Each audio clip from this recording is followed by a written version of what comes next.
Well, hello, Internet! This is my version of OZONE's Stereoizer, which is really just a multi-band stereo widener.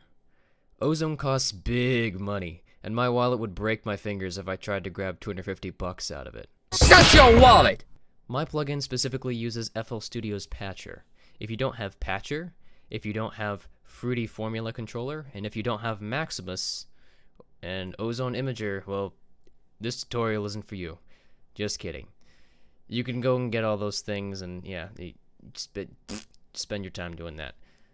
If you need to go and download Ozone Imager, well, just open Google Chrome, go to iZotope.com, free audio plugins, and then, oh look, Ozone Imager is right there. Get Ozone Imager free. Put in your email address, and then you can sign over your life and your firstborn child and download Ozone Imager. If you need to go get Maximus, just, go to imageline.com and go find it, and then just spend $189. Oh my gosh, that's as much as Serum. Holy crap.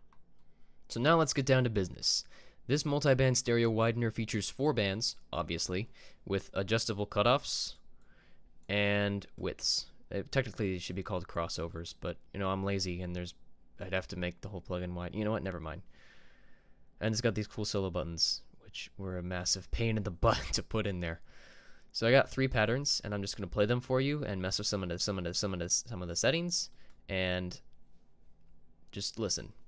So here's the first one. This specific tone is only really in this band.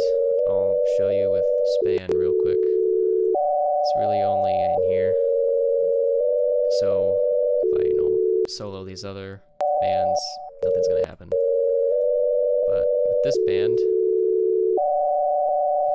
you can even see the correlation meter changing, and might have panned a little bit too.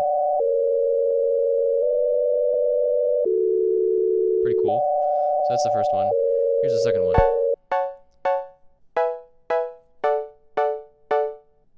So there's this band. There's nothing on the lows. High mids. There's a little bit of highs too.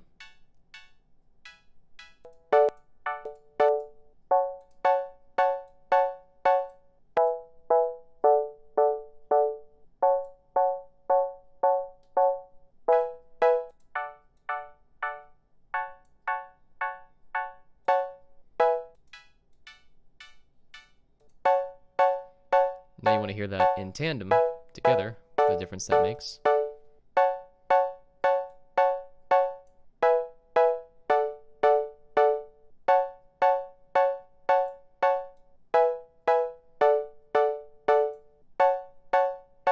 And now finally, I'll show off the bass sort of one.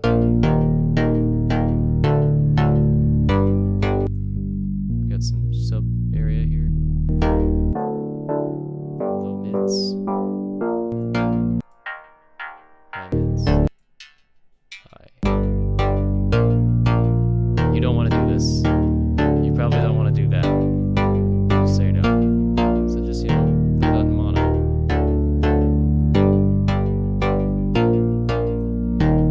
If you don't know why you shouldn't, make your lowest band stereo, well, that's for another tutorial.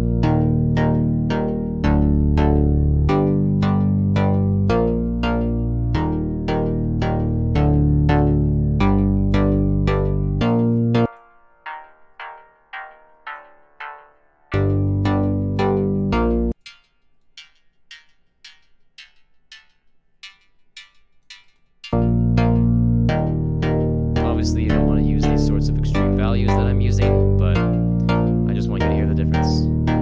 Also, you can adjust these cutoffs, and you can see over here my 4 instances of Maximus that are actually inside the plugin. As I adjust the cutoffs, the low band and the mid bands change, as you can see there. Pretty sweet. Alright.